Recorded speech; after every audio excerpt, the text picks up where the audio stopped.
കേരള സർക്കാരിന്റെ ഉടമസ്ഥതയിലുള്ള online streaming പ്ലാറ്റ്ഫോമായ C space OTTയുടെ ഔദ്യോഗിക ലോഞ്ച് മുഖ്യമന്ത്രി പിണറായി വിജയൻ തിരുവനന്തപുരം കൈരളി തിയേറ്ററിൽ നിർവഹിച്ചു. KSFDCക്കാണ് സി സ്പേസിന്റെ നിർവഹണ ചുമതല.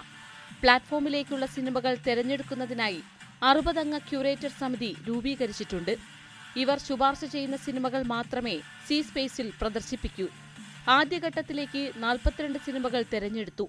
35 ഫീച്ചർ ഫിലിമുകളും 6 ഡോക്യുമെന്ററികളും ഒരു ഹ്രസ്വചിത്രവുമാണ് തിരഞ്ഞെടുത്തത്. കാണുന്ന സിനിമയ്ക്ക് മാത്രം പണം ഈടാക്കുന്ന ആദ്യ OTT പ്ലാറ്റ്ഫോം കൂടിയാകും സി സ്പേസ്. ഈടാക്കുന്ന തുകയുടെ പകുതി ലാഭവിഹിതമായി പ്രൊഡ്യൂസർക്ക് നൽകും. പ്ലേ സ്റ്റോർ, ആപ്പ് സ്റ്റോർ എന്നിവ വഴി C space download ചെയ്യാനുമാകും.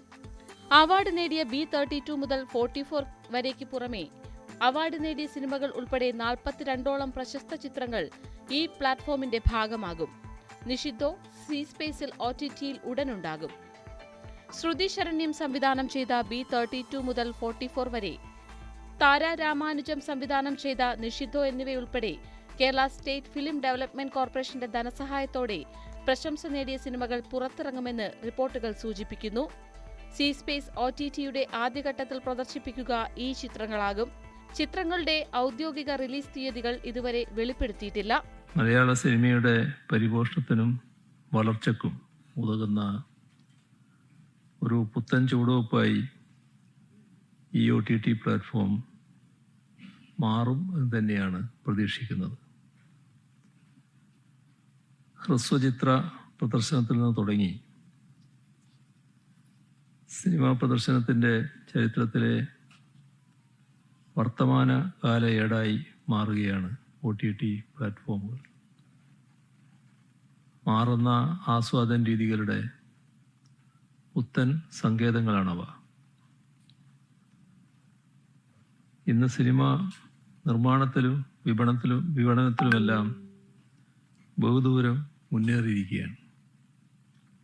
Black and white ചിത്രങ്ങളും കളർ ചിത്രങ്ങളുമൊക്കെ കടന്ന് വെർച്വൽ റിയാലിറ്റിയിലും ഓഗ്മെന്റൽ റിയാലിറ്റിയിലും ആർട്ടിഫിഷ്യൽ ഇന്റലിജൻസിലും എല്ലാം ചെന്ന് നിൽക്കുകയാണ്.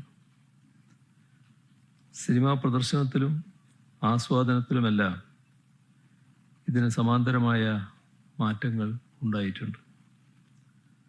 പൊതുസ്ഥലങ്ങളിൽ പ്രദർശിപ്പിച്ചിരുന്ന സിനിമ പിന്നീട് സിനിമാ തിയേറ്ററുകളിലേക്ക് ചേക്കേറി.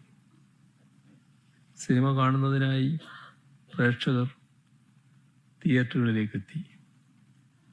ടെലിവിഷനുകളും വീഡിയോ പ്ലെയറുകളുമൊക്കെ പ്രചാരം നേടിയ കാലത്ത് വീടുകളിലിരുന്ന് സിനിമ കാണാമെന്ന നില വന്നു.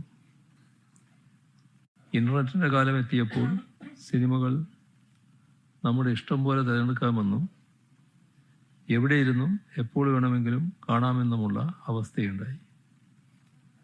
ഈ ഒരു സാഹചര്യത്തിലാണ് OTT പ്ലാറ്റ്ഫോമുകൾ സിനിമാ രംഗത്ത് പ്രസക്തി നേടുന്നത്. ഇന്ന് ചെറിയ കുട്ടികളോട് ചോദിച്ചാൽ പോലും OTT പ്ലാറ്റ്ഫോമുകളുടെ പേരുകൾ പറഞ്ഞു തരും. സിനിമാ പ്രദർശന ആസ്വാദന രംഗത്തുണ്ടായിരിക്കുന്ന ഈ മാറ്റത്തെ ഉൾക്കൊണ്ട് മുന്നോട്ട് പോവുകയാണ് നാം ചെയ്യുന്നത്.